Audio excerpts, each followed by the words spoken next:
In the big house itself, the lady who was in charge of the house staff was Miss Highland, and she would meet with Miss Ethel on a daily basis and arrange what was going to happen that day with the staff, and then that would be communicated then to the butler and to those down in the kitchen area, what was needed and who was coming, if there were visitors coming, and what was to be prepared and so on and that. So the place was a hive of activity.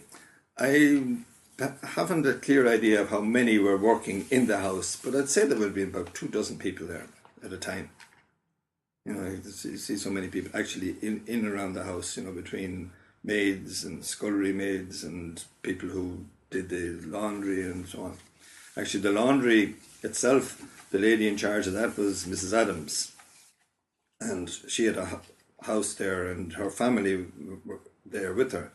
You had Bill, who was the chauffeur, and it's Cecil and Alec, who we knew quite well. They used to come over and visit us at Carroll's and help out when work needed to be done in the farm there. And then they had Maureen, and Maureen had been in England and had been in the British Army and drove a truck or a tank or something, I think, during the war. And then you had Mabel and Peggy. Later on, a long time after I left there, Mabel married Arthur Armstrong, and they had a little house then up near Dawson's, just on the road, a bungalow there, and they lived there. So one of the jobs that my grandfather had to do, and my uncle John took it on afterwards, was looking after the stock. So counting the sheep was part of the daily routine. So we'd go out to Daniel, which was the field just beside the Carroll house, and the dogs would be sent off, and there's a huge field now, it went right up to Dawson's practically, and the dogs would round up the sheep and bring them back down to the gate, and we'd set about counting them then, and checking them, and for all the different, see how the worms and various things like that. Another big special day was bringing the sheep over to the river where you had the sheep dip, and that was a big enterprise. And there was one dog that they had at the house there called Clinker, was a pup, got his nose damaged where the wheel of the trap went over, and he had a bent nose. And with the bent nose, Clinker was able to open the wooden gates, the latch on the gate, and he'd let the sheep in. So he'd go ahead and he'd open the gate while the rest of us were guarding the side roads to make sure that they wouldn't wander off, you know. That was Clinker. And I think even when Clinker died, there was another dog afterwards, and they called him Clinker too, and they had a Lassie and Scott. These were some of the dogs. And Rex was Granddad's dog. It was like one of these wire-haired terrier things, and he'd growl at you. I was there one year during a drought, and there was the Daniel, the pond in there had dried up, so all the stock from there, all the cattle, had to be brought the whole way across to over beyond the farmyard to the river each day. So that was one of the things we had to do, was bringing all the cattle over there and leave them at the river for a little while and then guide them back again. Two well-known fields around the area, the names was the Deer Park and the Bull Park, although the Bull Park didn't have the bull in it because the bull was in another field way beyond, the other side of the house, the big house. In the Carroll household, they had a few horses and 2 ponies. The white pony was used only for the trap, whereas the other one, the brown pony, which was bought while I was there in one of the summers, it was more docile and it would, be used to bring turf from the bog. And this particular pony, it had tender hooves and just loved the bog, the soft going in the bog. It was a great pony in the bog. Normally, you'd need donkeys in the bog because ponies get a bit nervous, when they start to sink and so on. But this one could go down to its haunches almost and wouldn't worry. It would just love to be in the soft ground, and it was a great one to pull a cart. And the brown pony. And the only thing about it is if you're driving along the road, it would want to get off the hard road, you see, and get in on the grass. And if you weren't watching it, you'd end up in the drain, Nearly finished up in the drain one time with it. So these are just some of the main thoughts that I have that just come to me. And so I used to spend all my summer holidays there from the time I was about 6 until I was about 15. And as soon as school closed, first of all I was to come there from Mayo, where I lived, from Crossboyne, with my mum and sister. And then when we moved to Mullingar in 45, I used to hop on the train as soon as school closed and come back then the day before school opened. And working on the farm now, it was a holiday, but it was a working holiday, I can tell you. You'd be out, weeding or digging, or else you'd be working with the hay. And one of the things I used to like doing was I used to get sent to bring in the horses in the morning to have them tackled.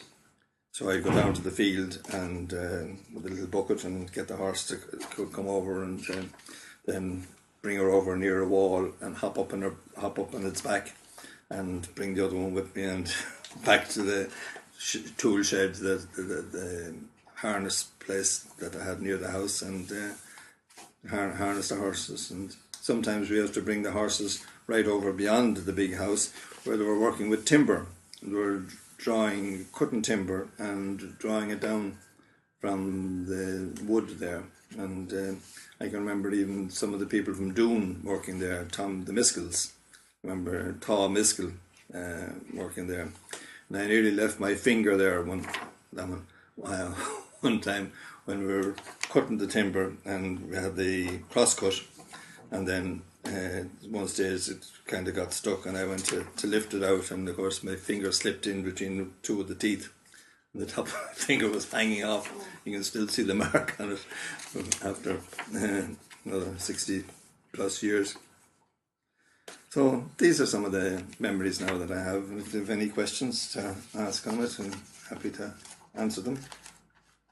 Did you ever go into a Haskra then, from Clonbrock? Oh yes, actually often walked into it. We'd walk through Lisnascreena, go through the Calterdannel, through Lisnascreena, and that was kind of a shortcut, and walked into a Haskra.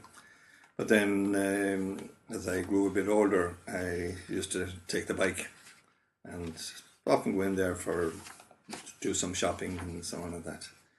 And other times I'd go in with my grandfather, go in the trap, and we'd he'd tie the trap there at Sweeney's, Jim Sweeney's, and then we'd probably get a bag of meal or whatever that would be needed, or something for the hens and so on, so that would be brought home. And grandfather, of course, would have a little gargle, and and we'd come home then after that. The pony, you just give her a head, she knew her way home. Can you remember any of the cures for the animals? If an animal was very sick, he used to prepare stuff himself now, and he'd make up a bottle, yeah. And he had stuff out in in one of the sheds there, and he'd put stuff together and shake the old bottle, and I've seen him even dosing an animal there, And the people around, they had great faith in him, because They come from far and wide now. I remember somebody coming from Mount Bellew that had a sick calf and came to my grandfather, you know. He was a legend. Yeah. I often heard my father and uncle talk about him before Yeah. I ever knew Joe. Yeah.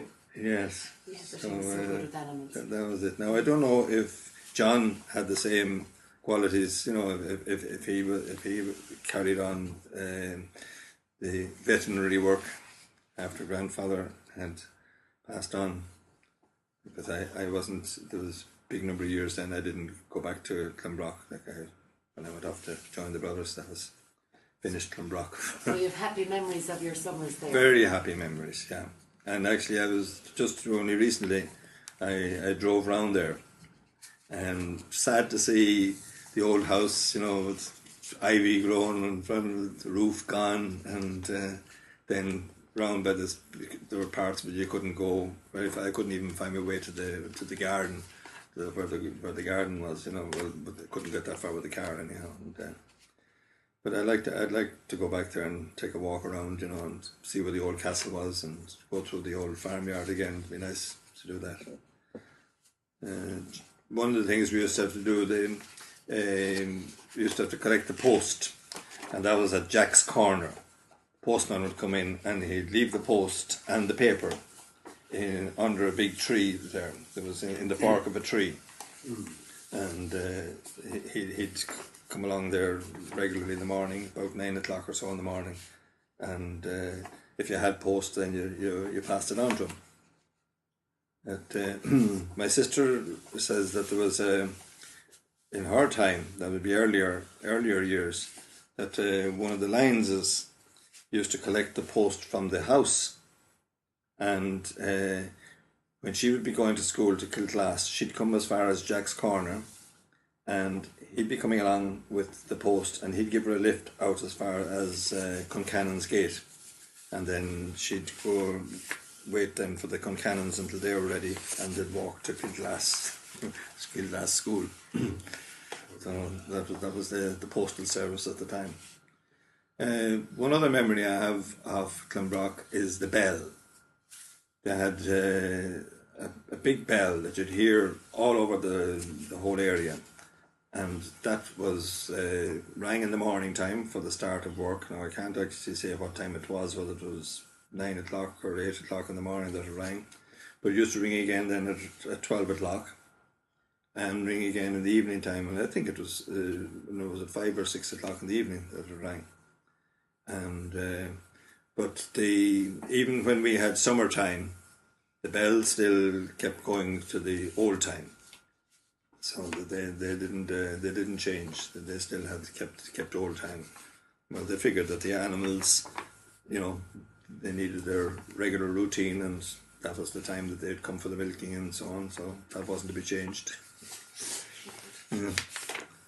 Very good. So that's it now. If you have anything else to ask, Thank you very much. you're welcome. Pleasure. Thanks.